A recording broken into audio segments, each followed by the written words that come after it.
سلام و ارادت، معینم. از اینجا به بعد میخوام شروع کنم داستان خونیاگر رو تعریف کنم، ولی وقتی میگم داستان منظورمون همون ترکیب خاطره و بعد درس آموخته هاشه. حالا چیزایی اگه باشه لابلاش میگم، اگر نه لازم باشه مثلا ویدیو جداگونه‌ای براش درست میکنم و اینها. و نکته‌ای هم که هست اینه که چون من کوفاوندر یا هم بنیانگذار نداشتم، اینجوری نبوده که مثلا 2 نفر یا 3 نفر باشیم که با هم بخوایم این کار رو شروع بکنیم. خودم 1 نفر بودم، تک بنیانگذار بودم و کارهای عملیاتی هم که انجام می شده، منظورم مثلا برنامه نویسی سایت یا فیلم برداری یا تدوین، نمیدونم همه این کارهای این شکلی که توی سازمان باید انجام بشه که اون محصول آماده بشه، همه به صورت پروژه‌ای و برون سپاری بوده که حالا به موقعش توضیح میدم که چی کار میکردم و چه جوری 1 نفری تونستم همه این کار رو انجام بدم. به همین دلیل از اینجا به بعد چیزایی که توضیح میدم یه جورایی به لحاظ زمانی به موازات هم پیش میرن و همزمان اون کارها داشته انجام میشده. فرض بفرمایید الان تابستون سال 95، 1 تیر 95 که دیگه من رفتم تهران، میخوام کار رو شروع بکنم. حالا کارهای مختلفی باید انجام میشده. من باید میرفتم با اساتید موسیقی صحبت میکردم که بیان با ما کار بکنن، حالا یعنی با من در واقع با خونیاگر کار بکنن. از اون طرف سایت باید آماده میشده، از اون طرف مثلا دکور فیلم برداری و اینها باید آماده میشده، بعد پروسه فیلم برداری و تدوین و این داستان ها بوده و اینا مجموعه کارهای مختلفی بودن که به لحاظ زمانی به موازات هم و همزمان داشتن انجام می شدن و من هی تیکه تیکه توی ویدیوهای مختلف بخشای مختلف رو توضیح میدم. هیچ اولویتی هم ندارن چون همه تقریبا همزمان بودن. توی این ویدیو میخوام راجع به پروسه پیدا کردن اساتید موسیقی، جلسه گذاشتن باشون، صحبت کردن باشون و یه جوری راضی کردنشون که بیان با خونیاگر کار بکنن صحبت بکنن. خودم فکر نمی کردم این اونقدر مسئله مهمی باشه، ولی توی این سالهای گذشته هر زمان با دوستی، آشنایی، کسی صحبتی شده، نشستیم در مورد کارامون حرف زدیم و من در مورد خونیاگر صحبت کردم، یه جورایی اولین سوالی که همه از من پرسیدن این بوده که چجوری این استادا رو راضی کردی که بیان باهات کار بکنن. حالا هر کس به دلیل مختلفی، به دلیل متفاوتی در واقع ممکنه این موضوع براش جالب بوده یا کنجکاو بوده که بدون این پروسه چجوری اتفاق افتاده و من اونجا احساس کردم که انگار این مسئله جالبیه بر بقیه یا شاید اتفاق مشابهی داره توی کسب و کار خودشون میفته که میتونن از این ایده هایی بگیرن، برداشتایی بکنن. منم حالا این ویدیو رو که در واقع اولین ویدیویی هست که دیگه میخوام روند خونیاگر رو توضیح بدم، اختصاص میدم به این که با این استادا من چیکار میکردم و چجوری باشون صحبت میکردم و این داستانا. یه نکته مهم اینه که تنها دلیلی که باعث شد من برای راه اندازی خونیاگر از شیراز برم تهران اساسا همین استادا بود. یعنی توی اون ایده اولیه‌ای که من داشتم راجع به این که خونیاگر قراره چه مدل کسب و کاری باشه، چه مزیتی داشته باشه یا چه ویژگی خاصی داشته باشه، شاید مهمترینش استفاده از اساتید موسیقی شناخته شده، معتبر، معروف، مشهور، مثلا این شکلی بوده باشه. وگرنه نمونه های مشابهی بوده از قبل که به همین شکل ویدیوهای آموزشی تولید می شده، آموزش موسیقی، ولی خب افرادی که تدریس می کردن اونقدر افراد شناخته شده ای نبودن. مثلا 1 نفری بوده حالا خودش یه سازی رو می نواخته، اومده آموزشش هم تبدیل به ویدیو کرده و تقریبا کسی اون آدم رو نمی شناسه. اما من تو ذهنم این بود که توی خونیاگر من از هر کسی استفاده نکنم. حالا کاری نداریم که این تصمیم درست بوده یا اشتباه بوده و آیا الان هم همین نگاه رو داریم، الان که سال 1402 ایم و من دارم این صحبت رو میکنم. چیزی که دارم تعریف میکنم مربوط به سال 95، یعنی روزای اول خونیاگره. و ذهنیت من این بود که من حتما باید از اساتید شناخته شده و معتبر استفاده بکنم. یه جورایی خیلی بازاریش از بهترینای ایران باید بتونم استفاده بکنم، بهترین‌های ممکن. حالا کاملا محتمل بود که اون بهترین فرد برای اون ساز خاص یا اون درس خاص نپذیره یا به هر دلیل شرایط همکاری باش نباشه. خب نفر بعدی بهترین ممکن در ایران، که خب متاسفانه همه تقریبا تو هر چیزی بهترین ها تهرانن و منم مجبور شدم که مهاجرت بکنم به تهران که بتونم با این اساتید ارتباط بگیرم. خب تابستون 95 من رفتم تهران.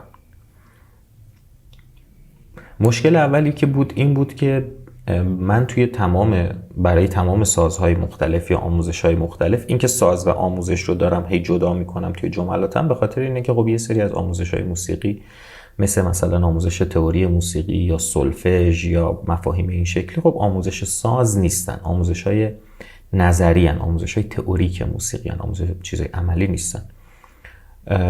پس وقتی راجع به آموزش موسیقی صحبت میکنیم، هم داریم راجع به آموزش یک ساز خاص صحبت میکنیم، مثل تار، ستار، پیانو، کمانچه، اینجوری، یا مفاهیم نظری موسیقی. و مسئله اولین چالشی که باش برخورد کردم این بود که من خیلی ها رو نمیشناسم. یعنی برای خیلی از سازها یا این آموزش ها من نمیدونم الان کیان اصلا اساتیدش و کدومش بهتر از بقیه است، اصلا سراغ کی باید برم، آدماشو نمیشناختم. اینجا من یه دوستی داشتم به نام روزبه، سلام روزبه، که روزبه خودش سالها ستار میزد، نوازنده بسیار خوب ستار بود، هنوزم هست و داره ادامه میده. و خب اون سالها بود که خیلی جدی توی فضای موسیقی بود و آدم‌های مختلف رو میشناخت، توی سازهای مختلف آدم‌های مختلف رو میشناخت.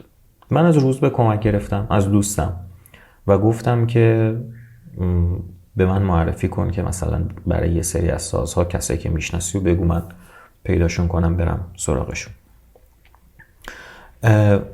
پس این چالش برای من نسبتا خیلی ساده تو قدم اول برطرف شد که خب یه سری اسم به دست آوردم دیگه، که خب سراغ کیا باید برم. اگه میخوام برم مثلا ستار ضبط کنم، حداقل 4 تا اسم داشته باشم که اصلا اساتید ستار کیان، اساتید پیانو کیان، اساتید مثلا عود و کمانچه و سنتور و اینا کیان. از روزبه کمک گرفتم، یه سری اسم به دست آوردم و کاری که میکردم این بود که توی اینترنت سرچ میکردم و به یه طریقی پیدا میکردم که این اساتید اگر که جایی تدریس میکنن کجان، مثلا تو چه آموزشگاهی دارن تدریس میکنن. برای بیشترشون این اطلاعات توی اینترنت بود. بعد اون آموزشگاه رو من پیدا میکردم، شماره تلفنش رو پیدا میکردم، با آموزشگاه تماس میگرفتم که ببینم مثلا استاد فلانی الان همچنان توی اون آموزشگاه تدریس میکنه یا نه. و اگر تدریس میکرد میپرسیدم که چه روزایی هستش، حالا اگه لازم بود از همون منشیه یه وقت ملاقاتی میگرفتم، یا اینکه نه همون روز میرفتم و میگفتم من در حد 5-6 دقیقه مثلا بین کلاسای استاد اگه وقت داره میخوام باهاش صحبت بکنم. پس تا اینجاش خیلی چالش پیچیده‌ای نبود پیدا کردن این که با چه افرادی لازم صحبت بکنم و این افراد کجان، من کجا میتونم اینا رو پیدا بکنم. چالش اصلی زمانی شروع میشد که من واقعا میخواستم باشون صحبت بکنم. نکته جالب اینه که نکته البته طبیعی و رایج و جالب اینه که من تا زمانی که تونستم اولین فرد رو راضی بکنم که بیاد تو این پروژه توی خونیاگر آموزشش رو تدریس بکنه جلوی دوربین و اولین فیلم برداری ما واقعا دیگه انجام بشه، اگه اشتباه نکنم حالا یه عددی تو ذهنم مونده، واقعا هم نمیدونم این عدد ساخته و پرداخته ذهنمه یا واقعا همین اتفاق افتاده چون فراموش کردم، ولی فکر میکنم مثلا من پیش یه چیزی حدود 17 تا استاد مختلف رفته بودم و همه ریجکت کرده بودن. هیچ کس قبول نکرده بود که با این پروژه کار بکنه و 17 نفر اگه فرض کنیم این عدد درسته، 17 استاد ریجکت کردن، نپذیرفتن، برای این کاری که من میخواستم انجام بدم خیلی عدد بزرگیه. کل جامعه موسیقی به طور کلی خیلی جامعه بزرگی نیست. حالا اینو اگه محدود بکنیم به یک سری اساتید خاص که حداقل تو ذهن من یا تو ذهن افرادی که به من کمک میکردن، راهنمایی میکردن، از یه لولی بالاترن، از یه حد اعتباری بالاترن، خب تعداد خیلی زیادی نمیمونه. همین الانی که سال 1402 که من دارم این ویدیو رو ضبط میکنم، در خونیاگر ما با حدود 36-7 استاد مختلف همکاری کردیم. یعنی هنوز به 40 نفر نرسیده و تقریبا هر چی میخواستیم ضبط کردیم تقریبا. حالا یه تعدادی هنوز مونده. یعنی اینجوری تصور بکنید که یه مجموعه ای که با یه چیزی هولوش مثلا 40-45 نفر نهایتاً تکمیل میشه همه یه چیزایی که میخواد، 17 نفر خیلی عدد بزرگیه، شاید مثلا 40% اون تعداده. و واقعا 17 نفر اولی که باشون صحبت کردم هیچ کس نپذیرفت و خیلی طبیعی هم بود. می‌بینیم چه اتفاقی میافتاد. فرض کنید که یه پیش زمینه ذهنی دیگه هم بهتون بدم که ببینید میزان سختی راضی کردن اینا رو ببینید چه شکلیه. گفتم جامعه موسیقی جامعه کوچیکیه به طور کلی در ایران. وقتی میگم جامعه موسیقی منظورم تمام افراد علاقه‌مند به موسیقی نیستا، آدم‌هایی که به صورت جدی دارن توی موسیقی کار میکنن، اساتید موسیقی هن، دارن تدریس میکنن، آلبوم موسیقی دارن، آهنگسازی میکنن، کنسرت برگزار میکنن. این افرادی که ما داریم نمود فعالیت‌هاشون رو در واقع توی موسیقی میبینیم، اینا واقعا تعداد کوچیکی هن. تعدادشون زیاد نیست، جامعه کوچیکی هن. و فضای موسیقی هم کاملا یه کامیونیتیه که بر مبنای ارتباطات شکل گرفته و کلونی های کوچیکی هستن که تمام نیازهاشون به واسطه اون چند نفر دوست و همکاری که کنارشون هست برطرف میشه. یعنی فرض کنید که یه استادی اگر بخواد، یک استاد موسیقی اگر بخواد یه آلبوم موسیقی ضبط بکنه و توی این آلبومش لازم باشه که مثلا 5 تا نوازنده سازهای مختلف بیان نوازندگی بکنن، تمام اون نوازنده ها رو همون موقع میشناسه و اینا دوستاشن و عموما افرادی هن که شاید تو بیشتر کارهای اون فرد، بیشتر تألیفات اون فرد همون آدم ها گرد هم جمع میشن و با هم همکاری میکنن. اگر بخوان که عرض به حضورتون مثلا برن در یک استدیویی ضبط بکنن، یه استدیو هست که مثلا استدیوی دوستشونه و همیشه میرن پیش همون. اگر بخوان کتابی چاپ بکنن، یه ناشر هست که دیگه سالهاست با همون کار میکنن. یعنی هر یک نفر در جامعه موسیقی یه تعدادی افراد دور و بر خودش داره که تمام نیازهاش رو برطرف میکنه و همه کاراشو با همون انجام میده. و حتی جالبتر اینه که این کلونی های کوچولو کوچولو موسیقی خیلی با هم ارتباطی ندارن. یعنی اگه یه نفر نهایتاً مثلا 15 تا آدم مختلف دور و بر خودش داره که همه کاراشو با اون 15-20 نفر انجام میده، اصلا نیازی خیلی پیدا نمیکنه که با اون کلونی دیگه موسیقی که مثلا 15-20 نفر آدم دیگه، نوازنده های دیگه، استدیوهای دیگه، ناشرای دیگه، شاید حتی سالها با هم حرف هم نزنن مگر اینکه اتفاقی یه جایی هم دیگر ببینن. این در این حد بسته است فضای. بسته به معنی منفیش نمیگم، یعنی اصلا نمیخوام ارزشیش بکنم که منفی یا مثبت، دارم موجودیتی که دارد رو دارم میگم. حالا اینجوری تصور بکنید که یک استادیه که سن و سال داره تقریبا، حالا سن و سال داره که میگیم توی موسیقی باز متفاوت میشه، مثلا فرض کنید که 50 خورده‌ای نزدیک 60 سالشه و کسی که توی موسیقی آدم شناخته شده معتبره و بین 50 تا 60 سال سنش هست، باز اینجوری شد مال دستمه، این آدم یه جورایی میگن چی میگن، آردشو بیخته علکشو آویخته، یه همچی چیزی. از اینکه کاراشو کرده دیگه توی فضای موسیقی، و اگه اجراهایی میخواسته بذاره، آهنگسازیایی بکنه، آلبومایی بده، توی تمام این سالها این کارا رو کرده و یه اعتباری به دست آورده. اون آدم رو دیگه میشناسن توی فضای موسیقی و یه کارنامه مشخصی داره و یه اعتبار مشخصی داره و کلونی خودش رو داره، آدمای دور و بر خودش رو داره و درآمد خودش رو هم داره. حالا ممکنه از آموزش باشه، از نمیدونم فروش آلبوم یا کتاب باشه که حالا اونا خیلی درآمدی نداره، یه همچین چیزیه و مطلقاً نیازی براش وجود نداره که بخواد کار دیگه ای بکنه یا با فرد جدیدی اصلا کار جدیدی شروع بکنه یا هرچی. و آدمای اطرافیانش هم عموما همسن و ساله خودشن دیگه، چون اینا مثلا با هم رشد کردن توی فضای موسیقی طی مثلا 30 سال 40 سال کار کردن. پس من با آدم‌هایی روبرو بودم که بین 30 تا 40 سال سابقه کار توی فضای موسیقی دارن، توی جامعه موسیقی یه جورایی سلبریتی حساب میشن. سلبریتی باز نه به معنای مثبت یا منفیش، منظورم که کاملا شناخته شدن و اعتبار دارن، کارنامه مشخصی دارن، کلونی مشخصی دارن و یه جورایی تصورشون اینه که من دیگه کارامو کردم توی موسیقی، دیگه کار دیگه ای نه نیاز دارم انجام بدم، نه کار دیگه ای هست که بخوام انجام بدم. حالا من توی سال 95 یه فرد 24 سالم، متولد 71 سال 95 من یه فرد 24 سالم که نسبت به اون فرد 50 خورده 60 ساله مثلا جای بچه‌شم، حتی ممکنه جای بچه کوچیکش باشم.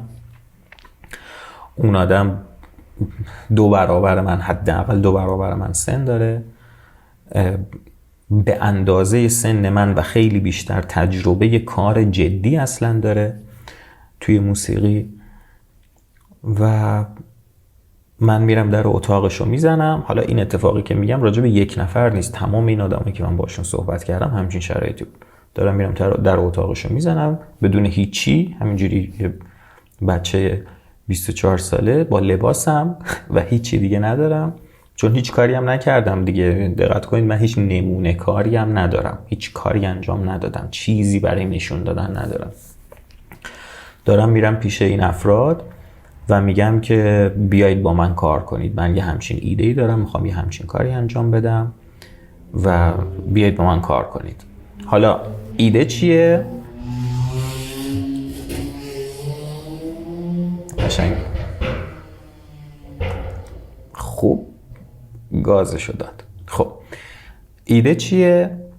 بیایید تمام تجربه 40 سالتون رو در موسیقی و نوازندگی و تدریس جلوی دوربین درس بدید که آدم‌های دیگه، هنرجوها، بتونن با دیدن ویدیوهای شما موسیقی یاد بگیرن.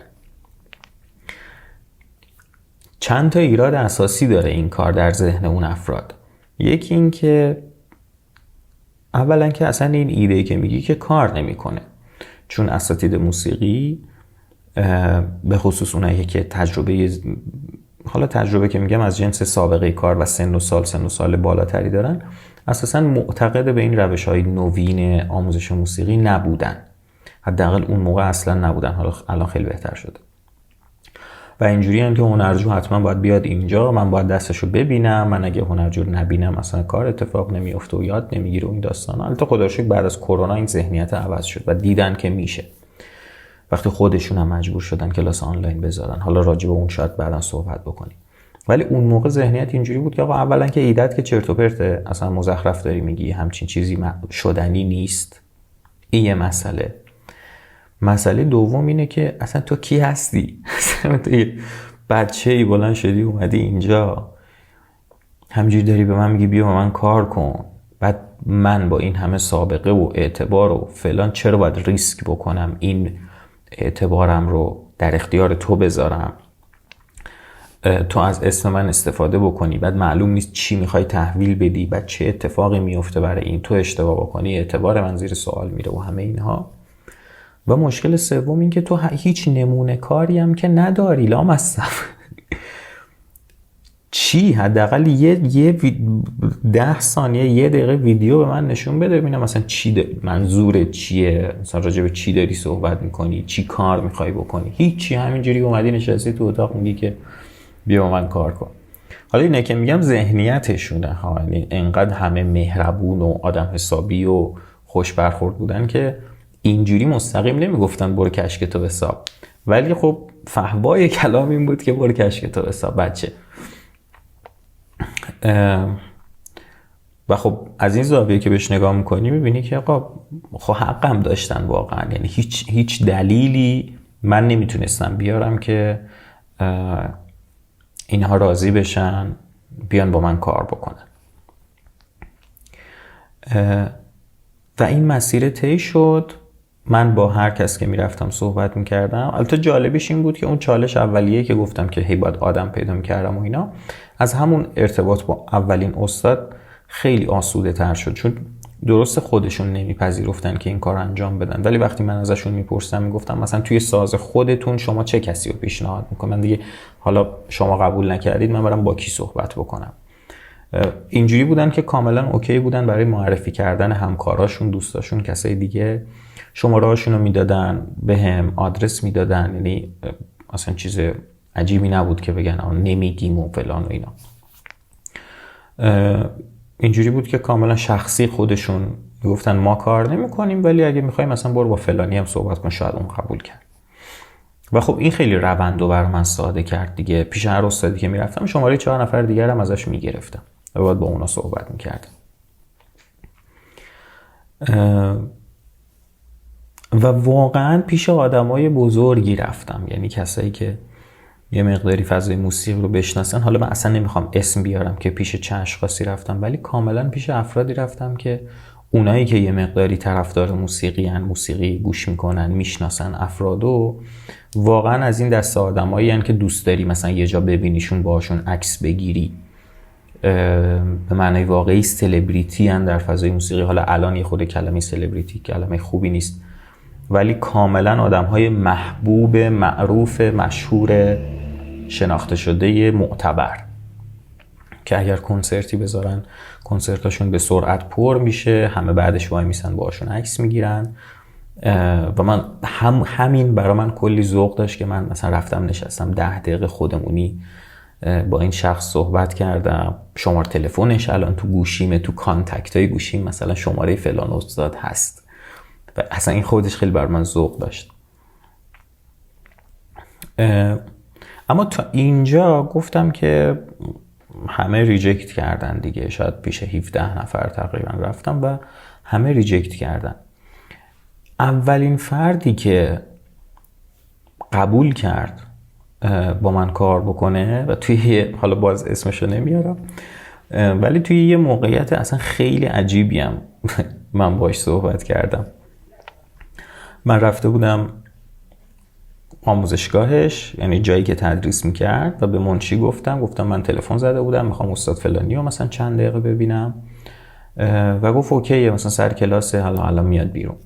در همون حینی که اون بنده خدا داشت کلاسش تموم شد بیاد بیرون، گفتم یه دستشویی برم بیام. رفتم دستشویی و تو دستشوییشون هم مثلا دستمال و اینا هم نبود. از دستشویی اومدم بیرون، اینجوری دستامو اینجوری داشتم میمالیدم، به خودم خوش میکردم. اومدم بیرون دیدم جلوم وایساده. خیلی خوب فرست ایمپرشن مزخرفی بود دیگه. و اون استادم از این استادای پر هیبت، پر کاریزما، از مشاهیر خطه کرمانشاهی هم همه ماشاءالله با صلابت و اصلا آدم لذت میبره میبینتشون. اون هیبت اون استاد، حالا تصور کنید مشهور بودنش هست تو ذهن من، خب خیلی آدم مهم و بزرگیه واقعا هم هست، و الان وایستاده و من چش تو چش باهاش از در دستشویی اومدم بیرون و اینجوری دارم دستمو خوش میکنم. و حتی چون دستم هنوز خیس بود میخواستم باش دست بدم، مثلا اینجوری دست دادم. یعنی خیلی بدترین فرست ایمپرشنی که فرست ایمپرشن فارسیش چی میشه واقعا نمیدونم. بدترین مواجهه اولیه‌ای که ممکنه با یه نفر داشته باشی. و همینجوری سر پا وایسادیم. گفت چی کار داری با من؟ گفتم که بیا همچین چیزیه، یه همچین ایده‌ای دارم و اینها، دوست داشتم باهاتون مطرح کنم، باهاتون صحبت بکنم. جالب اینجا بود که این شخص خودش کلن آدم پیشرویی بود، خیلی خیلی پایونیر بود توی همه چی و خودش هم توی کارهای خودش همیشه تلاش داشت که مثلا مطابق اتفاقایی که در روز در دنیا داره میفته کار بکنه. همیشه فکر میکرد به این که چه کار جدیدی میشه انجام داد و خیلی خوشش اومد همون لحظه که وایساده داشتیم صحبت میکردیم و معتقد بود که آره همه چی داره اینترنتی میشه، همه چی داره آنلاین میشه، ما دیگه باید از این سیستم‌های سنتی بیایم بیرون و خیلی هم خوبه این کارو باید حتما انجام بدیم، بیا خونم با هم صحبت میکنیم. و من گفتم چی شد؟ خیلی جالب شد. شماره تلفنشو از اون منشیه گرفتم، فرداش باش تماس گرفتم، گفتم استاد دیروز ما با هم صحبت کردیم، فرمودید که با هم یه قراری بذاریم و اینها، و آدرس خونه‌شو برام فرستاد و من برای اولین بار رفتم خونه یکی از اساتید خیلی بزرگ موسیقی و خیلی خیلی برای من اتفاق جالب و مهمی بود. یعنی چه از نظر شخصی برام مسئله جالبی بود که من الان اومدم تو خونه یه استاد بزرگ موسیقی نشستم، فرصتی که برای خیلی ها پیش نمیاد و میدونی خیلی حس خوبی به من داشت میداد. و هم از نظر کسب و کاری به لحاظ بیزنس خونیاگر کاملا احساس میکردم که یه قدم خیلی مهم برداشته شد الان و از اون حالت ایده و تصور و توهم و اینها دیگه هی داره عینیت پیدا میکنه، هی داره واقعی تر میشه. و من الان واقعا یه استادی قبول کرده که حداقل بیشتر حرف منو بشنوه و منو دعوت کرده، گفته بیا خونه با هم جلسه بذاریم و من رفتم تو خونهش نشستم و مشتاق به شنیدن. خلاصه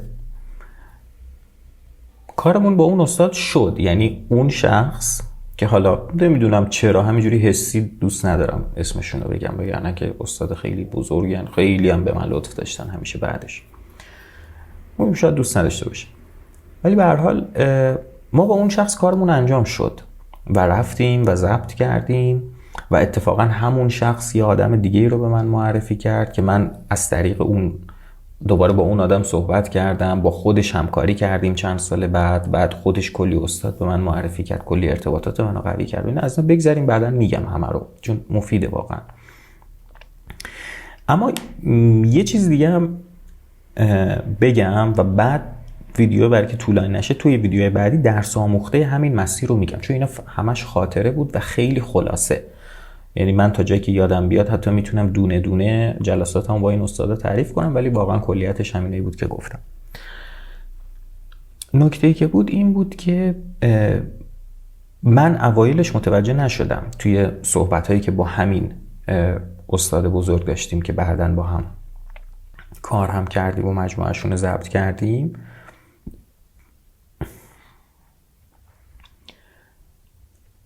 روزای آخری که داشتیم نزدیک می شدیم به روزای فیلم برداری و داشتیم با هم قرارمدار فیلم برداری رو می ذاشتیم و زمانش و تاریخش و اینا رو با هم هماهنگ می کردیم، من متوجه شدم که تو مکالمات تلفنی که با هم داشتیم سر همین هماهنگی ها متوجه شدم که تصور ایشون اینه که من کلی کار مختلف، ویدیوهای این چنینی مختلف با اساتید مختلف ضبط کردم.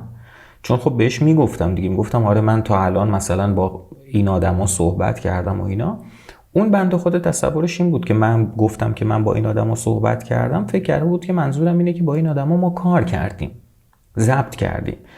و شاید علاوه بر این که خودش مشتاق بود به این که یه کار جدیدی انجام بشه واقعا و معتقد بود که باید این کار انجام بشه، شاید یه دلیلی که راضی شد با من کار بکنه این تصور بود که خب اساتید دیگه هم باش کار کردن. من حالا نمیدونم من واقعا چنین تصوری داشت یا نه، ولی من برداشتم از مکالماتی که با هم داشتیم این بود که انگار این داره فکر میکنه من با اون استادا کار کردم، در حالی که خب من کار نکردم. و اینجا 2 تا شانس من آوردم تو کل این مسیر. یکی این که هیچ وقت به من نگفت یه نمونه ویدیو تو بیار من ببینم. احتمالا اگر تصور میکرده که خب من حتما کار کردم، حتما یه سری ویدیو دارم، ولی به من نگفت مثلا بیار این ویدیوها رو من ببینم.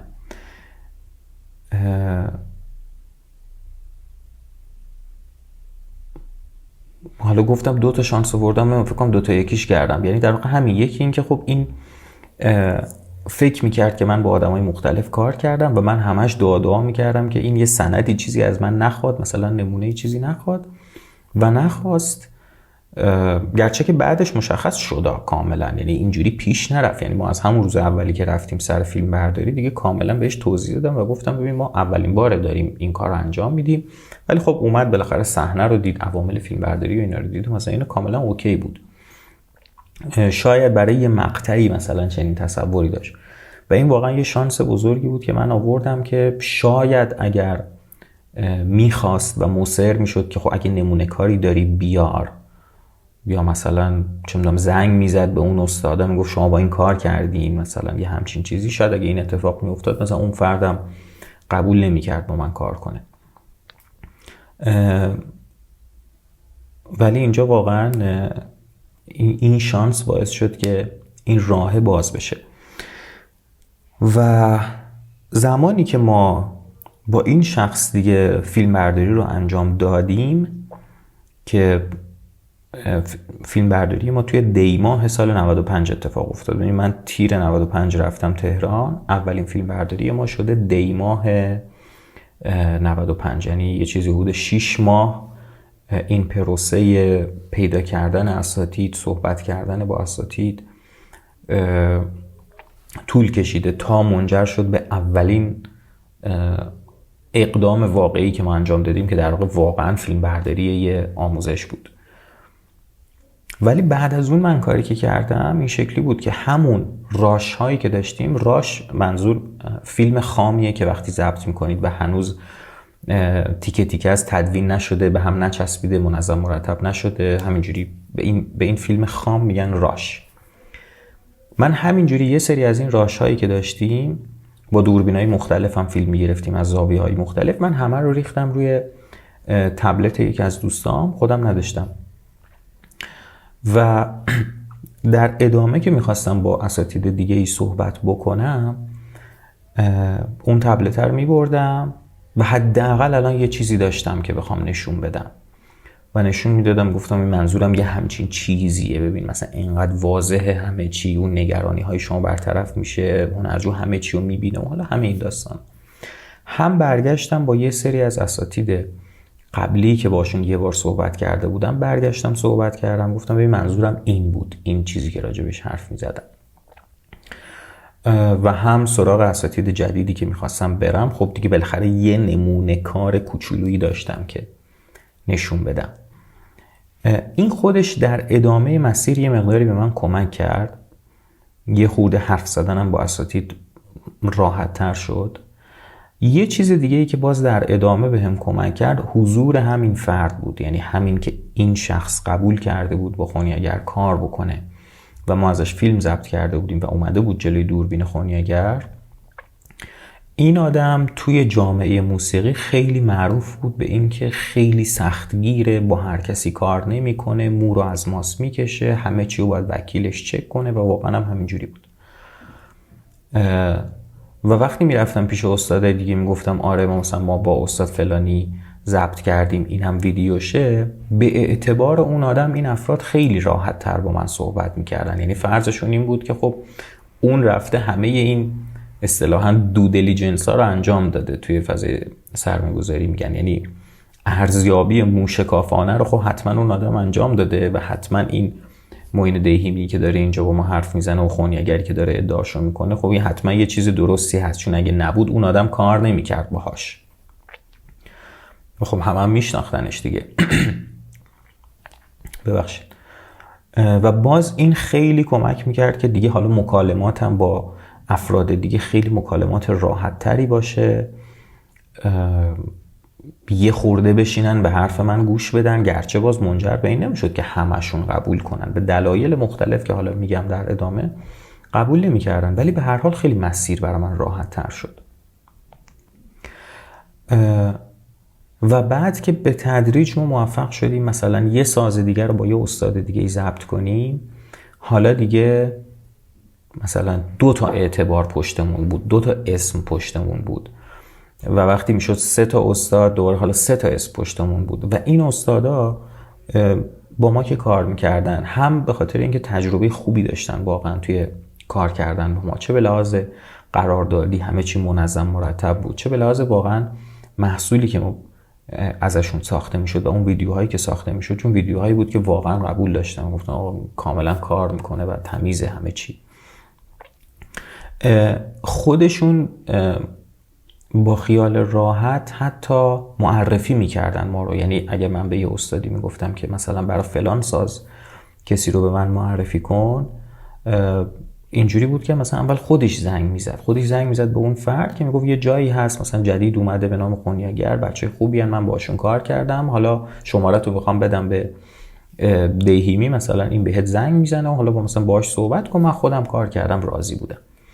و واقعا دیگه بعدش روی غلطک افتاد، گرچه که خب باز همچنان من با آدمای مختلف زیادی صحبت کردم، همچنان یه تعدادی قبول نمی‌کردن، یه تعدادی قبول می‌کردن، ولی خیلی مسیر راحت تر شد.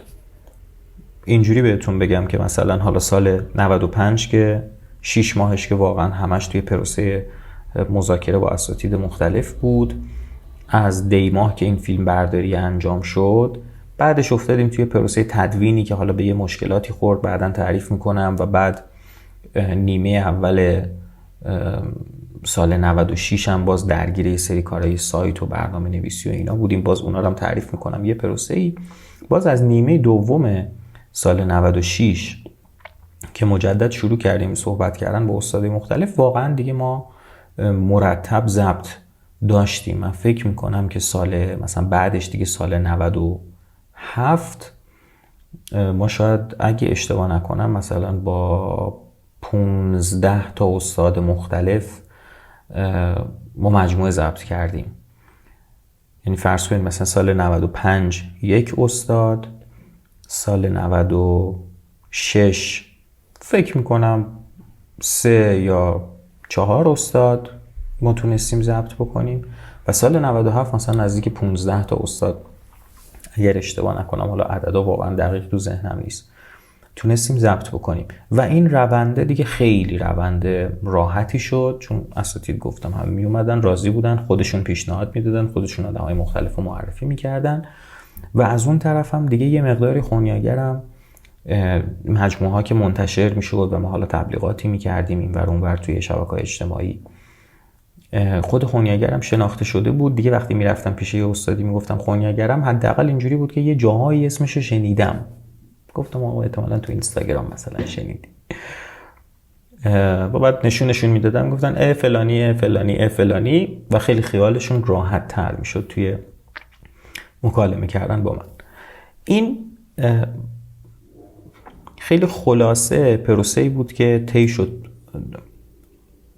توی اون فرایند صحبت کردن با استادا، ولی ممکنه هنوز این ابهام توی ذهن شما باشه که این یه فرایند بود، تو نکته خاصی نگفتی که مثلا تریک خاصی داشتی یا تکنیک خاصی داشتی توی راضی کردن این استادا. شاید من مخاطب، من بیننده این ویدیو این انتظار داشته باشم که تو یه نکته مذاکره‌ای خاصی بگی، یه درس خاصی مثلا نمیدونم بگی چی کار میکردی اینا رو راضی میکردی. واقعا نمیتونم بگم خیلی نکته خاصی بود یا تکنیک خاصی من اجرا میکردم، واقعا اینجوری نبود، ولی به هر حال درس آموخته هایی داره که توی ویدیوی بعدی برمیگردم یه مقداری راجع به این درس آموخته ها صحبت میکنم. الان فقط خاطره گفتم، ولی خب به نظر خودم نکات مهمی داره که اصل داستان توی ویدیوی بعد از اینه. مخلصیم. ارادت.